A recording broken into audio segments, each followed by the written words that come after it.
Okay, మరో సభ్యులు ఒకటి ఆలోచించాలి అధ్యక్ష. ఇప్పుడు ఒకసారి ఆలోచించాలి అధ్యక్ష. ప్లీజ్ ప్లీజ్ ప్లీజ్ మాధవ్ గారు లెక్కల్లోకి వెళ్తే 151 11 అయినాయి. టీమ్ 11 తయారైంది. అది కూడా మాట్లాడదామా, డిస్కస్ చేద్దామా? ఓకే, మీ సీన్ రిపీట్ అవుతుంది, ఎందుకు కంగారు పడుతున్నాం అధ్యక్ష? ఇప్పుడు ఇట్లా వెళ్తే ఆనాడు హెరాస్ చేయలేదు అధ్యక్ష. 2019 నుంచి 24 వరకు మోహన్ దాస్ పై గారు ఏమన్నారు? There is economic terrorism in Andhra Pradesh అన్నారు. మీరు ఇట్లనే అమర్ రాజా బ్యాటరీని హెరాస్ చేస్తే వాళ్ళు వెళ్ళి ఎక్కడ పెట్టుబడులు పెట్టారు? తెలంగాణ రాష్ట్రంలో పెట్టుబడి పెట్టారు. వెళ్ళలేదు. ఎక్కడికి వెళ్ళింది ఆక్సిలర్ మిత్తల్? ఎందుకు ఎక్కడికి వెళ్ళింది? మాధవ్ గారు, మీరు వాస్తవాలు తెలియకుండా మీరు మాడటం కరెక్ట్ కాదు. ఆర్సిలర్ మిత్తల్ ప్రాజెక్ట్ ఉత్తరాంధ్రకు వస్తుంది. మేము భూములు కేటాయించాం, ఎన్వైరన్మెంటల్ క్లియరెన్స్ చేయించాం. పక్క రాష్ట్రాలు 10 సంవత్సరాల ప్రాజెక్ట్ ముందరికి వెళ్ళకపోతే ఇక్కడ ఉన్న మా మంత్రి టీజీ భరత్ గారి నాయకత్వంలో 16-17 నెలల్లో వాళ్ళని తీసుకొచ్చాం. That is going to be India's largest steel plant. ఒక విశాఖపట్నంలో 2వ స్టీల్ సిటీ మేము కట్టబోతున్నాం. ఎందుకు కంగారు పడుతున్నారు? ఎందుకు అధ్యక్ష? అన్ని ప్రశ్నలు సమాధానం చెప్తున్నా. మాధవ్ గారు కొంచెం బీపీ ఎక్కువైంది, బీపీ బిల్ ఇవ్వండి, కొంచెం కామ్గా ఉంటారు. ఇప్పుడు ఆయన గూగుల్ గురించి ఒక ప్రశ్న అడిగారు అధ్యక్ష. న్యూస్లో వచ్చింది, గూగుల్ ఎక్స్పాన్షన్ ఒక రాష్ట్రంలో చేస్తున్నారు. అక్కడ ఏం రాశారు? చాలా స్పష్టంగా ఆఫీసు అద్దెకి తీసుకుంటున్నారు అని వాళ్ళు చెప్పారు. ఇప్పుడు నేనేమంటున్నానంటే అధ్యక్ష, దాన్ని పూర్తి చేయమంటారా? ఎల్ఓపి గారు, you can not dictate terms. Let me answer my question. Madhav గారే ప్రశ్న వేస్తారు, మాధవ్ గారే సమాధానం అధ్యక్ష, బేసికలీ నాకు అర్థమైంది ఏంటంటే ఆంధ్ర రాష్ట్రానికి పరిశ్రమలు రాకూడదు అనేది ఒక లక్ష్యంగా పెట్టుకుంది వైకాపా పార్టీ. ఉన్న పరిశ్రమలు తరమేయాలని ఒక లక్ష్యంగా పెట్టుకున్నారు అధ్యక్ష. నేను సూటిగా ప్రశ్నిస్తున్నా, టీసీఎస్ కి భూమి ఇస్తాం తప్ప, కాగ్నిసెంట్ కి భూమి ఇస్తాం తప్ప, మదర్సన్ కి భూమి ఇస్తాం తప్ప? It is the government policy. Government ఏ నిర్ణయం తీసుకుందంటే పక్క రాష్ట్రాలతో మనం పోటీ పడాలి. విశాఖపట్నంలో ఐటీ ఎకో సిస్టమ్ లేదండి. It is a fact. IT ecosystem ఎక్కడుంది? మీరు 5 సంవత్సరాలు ఏం చేశారు? ఒక కంపెనీ పట్టుకొచ్చారా విశాఖపట్నం? సరిగ్గా ఇన్ని మాటలు మాట్లాడతారు. మేము 18 నెలలు పట్టుకొచ్చాం, 18 నెలలు ఇన్ని కంపెనీలు పట్టుకొచ్చాం. ఆర్సిలర్ మిత్తల్ విశాఖపట్నానికి వచ్చింది, ఈ రోజు టీసీఎస్ విశాఖపట్నానికి వచ్చింది, కాగ్నిసెంట్ విశాఖపట్నానికి వచ్చింది. ఈ రోజు పెద్ద ఎత్తున రియల్ ఎస్టేట్ డెవలపర్స్ మేము పట్టుకొస్తున్నాం విశాఖపట్నానికి. వాళ్ళకి మార్కెట్ ప్రైస్ వాళ్ళకి భూములు కూడా కేటాయిస్తాం జరుగుతుంది. Yes, it is a policy of this government. మేము ఇన్ఫ్రాస్ట్రక్చర్ బిల్డ్ చేయాలి. టూరిజం మంత్రి గారి నాయకత్వంలో టూరిజం పాలసీ కింద హోటల్స్ మేము కట్టాలి. ఎందుకంటే అధ్యక్ష, మేము నేను ఐపీఎల్ మ్యాచ్ జరిగినప్పుడు వెళ్ళా, అక్కడ ఒక ఫీడ్బ్యాక్ వచ్చింది, ఇక్కడ హోటల్స్ లేవు, ఉండాలంటే మాకు హోటల్స్ లేవని వాళ్ళు కూడా ఫీడ్బ్యాక్ ఇచ్చారు. హోటల్స్ కూడా కట్టాలి, కన్వెన్షన్ సెంటర్ కట్టాలి, ఒక ఎకో సిస్టమ్ ఏర్పాటు చేయాలి. అధ్యక్ష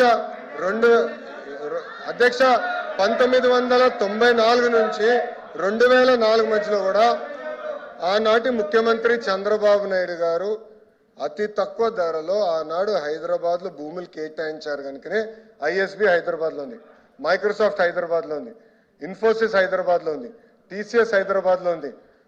అట్లా అనేక పరిశ్రమలు వచ్చి ఈ రోజు ఒక జీసీసీ క్యాపిటల్ అయిందంటే దానికి కావాల్సిన మొత్తం ఎకో సిస్టమ్ కట్టాం అధ్యక్ష. ఇది దాంట్లో భాగంగా ఎకో సిస్టమ్ బిల్డింగ్ అనేది చాలా చాలా అవసరం. ఎకో సిస్టమ్ లో హోటల్స్ రావాలి, హాస్పిటల్స్ రావాలి, సోషల్ ఎకో సిస్టమ్ క్రియేట్ చేయాలి, కంపెనీకి వాక్ టు వర్క్ క్రియేట్ చేయాలి అధ్యక్ష.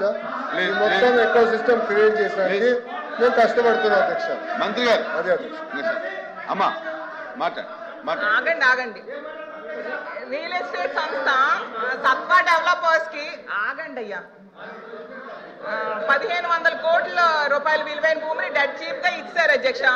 అలాగే కపిల్ చిట్ ఫండ్ చెందిన బీవీఎం ఎనర్జీకి 1500 కోట్ల రూపాయల విలువైన భూమిని కూడా డెడ్ చీప్ కి ఇచ్చారు అధ్యక్ష. నాకు ఒక తెలియని విషయం ఏంటంటే, ఇప్పుడు ప్రభుత్వ రంగంలో ఏపీఐసి ఉంది అధ్యక్ష, 1000 కోట్ల రూపాయల భూమిని అది డెవలప్ చేసి మౌలిక వసతులు కల్పించి పరిశ్రమలకు ఇస్తూ ఉంటారు. మరి వాళ్ళు చేసే పని ఇప్పుడు రియల్ ఎస్టేట్ సంస్థలకు ఎందుకు అప్పచెప్తున్నారు అధ్యక్ష? దీని వెనక ఏ రహస్యం ఉందో అర్థం కావట్లేదు. అంటే ప్రభుత్వ ఉద్దేశం ఏపీఐఎస్సి కంటే రియల్ ఎస్టేట్ సంస్థలే గొప్పవా అధ్యక్ష అని నా డౌట్ అధ్యక్ష. అలాగే భూ కేటాయింపులు అన్నీ ఒకే విధంగా ఉండాలి, ఒకే ధరలకి ఇస్తే బాగుంటుంది అధ్యక్ష. లేకపోతే ఇంకా విలువైన భూములు అయితే వేలం వేసి ఇవ్వచ్చు అధ్యక్ష.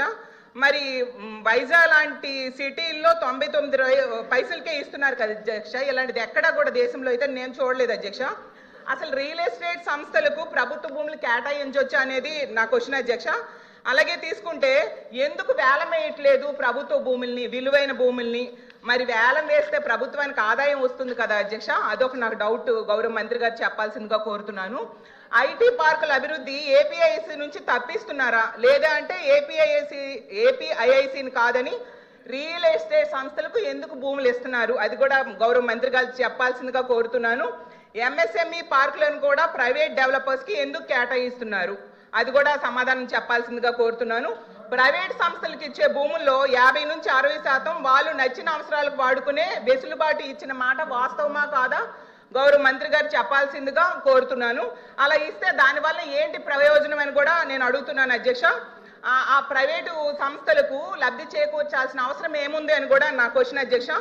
అసలు బెంగళూరు, హైదరాబాదు లాంటి నగరాల్లో బహిరంగ మార్కెట్లో స్థలాలు కొని రియల్ ఎస్టేట్ వ్యాపారం చేసే సత్వాకి విశాఖలో ఎందుకు ఎకరం 1.5 కేటాయించారో కూడా గౌరవ మంత్రి గారు చెప్పాల్సిందిగా కోరుతున్నాను అధ్యక్ష. కపిల్ చిట్ ఫండ్స్ కి చెందిన బీవీఎం ఎనర్జీకి ఎకరం 1.5 ఏమో 30 ఎకరాలు కేటాయించారు అధ్యక్ష. ఎందుకు మార్కెట్ ధర? ప్లీజ్ ప్లీజ్ ప్లీజ్ మంత్రి గారు. అధ్యక్ష, గుడ్, మంచి షార్ట్ డిస్కషన్ అయిపోయింది అధ్యక్ష. అధ్యక్ష, 99 పైసలకి మీరు ఎందుకు భూమి ఇస్తున్నారని సభ్యులు నన్ను ప్రశ్నించారు అధ్యక్ష. It is the policy of the government. దాని కారణం కూడా ఏంటంటే అధ్యక్ష, వెస్ట్ బెంగాల్లో మీరు చూస్తే ఆనాడు టాటా వాళ్ళు నానో ఫ్యాక్టరీ పెట్టేదానికి వెళ్ళారు అధ్యక్ష. రతన్ టాటా గారు వెళ్తే ఆనాటి పాలకులు ఆ ప్రాజెక్ట్ని తరిమేశారు అధ్యక్ష. నరేంద్ర మోడీ గారు, గౌరవ ప్రధానమంత్రి నరేంద్ర మోడీ గారు, ఆయన గౌరవ ముఖ్యమంత్రిగా గుజరాత్ ముఖ్యమంత్రిగా ఉన్నప్పుడు అధ్యక్ష, టాటా సన్స్ ఆనాడు రతన్ టాటా గారికి అప్పుడు వాట్సాప్ కూడా లేదు అధ్యక్ష, SMS ద్వారా పెట్టి మీకు 99 పైసలకి నేను మొత్తం భూమి ఇచ్చడానికి సిద్ధంగా ఉన్నాను, మీరు రాండి గుజరాత్కి అని ఆయన కోరితే వాళ్ళు గుజరాత్కి ఆ ఫ్యాక్టరీ తీసుకెళ్లారు అధ్యక్ష. మొత్తం ఎకో సిస్టమ్ అనేది ఏర్పడింది అధ్యక్ష. అదే ఆదర్శంగా తీసుకుని ఐటీ ఎకో సిస్టమ్ మన విశాఖపట్నాన్ని ఒక ఐటీ క్యాపిటల్గా రూపుదిద్దించాలని మేము ఒక నిర్ణయం తీసుకున్నాం. ఒక ప్లాన్ ప్రకారం మేము ముందలు తీసుకెళ్తున్నాం. ఇక్కడ ఏంటంటే అధ్యక్ష, మొత్తం ఎకో సిస్టమ్ అనేది ఏర్పాటు చేయాలి అధ్యక్ష. ఏపీఐఏసీలు ఐటీ భవనాలు కట్టలేదు అధ్యక్ష, ఎప్పుడు కట్టలేదు. దిస్ ఓన్లీ బిల్డింగ్ అధ్యక్ష. అది మిలీనియం టవర్స్ అని ఒకే ఒక బిల్డింగ్ కట్టారు. అది ఆల్రెడీ లీజ్కి ఇచ్చాం అధ్యక్ష. లీజ్ పైన వచ్చే ఆదాయం చాలా తక్కువ అధ్యక్ష. మనం పెట్టే డబ్బులకి వచ్చే లీజ్ ఇన్కమ్ మనం బేరీ చేసుకుంటే పర్సంటేజ్ చాలా తక్కువ ఉంటుంది కనుక ల్యాండ్ డెవలప్మెంట్కి ఇస్తేనే బెటర్ అనేది ప్రభుత్వం ఒక పాలసీ తీసుకుని చేస్తాం జరిగింది అధ్యక్ష. మూడోది అధ్యక్ష, మేడం గారు అడిగారు, నేను మేడం గారిని సూటిగా ప్రశ్నించాలనుకుంటున్నాను అధ్యక్ష. మా ప్రభుత్వానికి అయితే పిల్లలకు ఉద్యోగాలు కల్పించే లక్ష్యంతో మేము పనిచేస్తాం.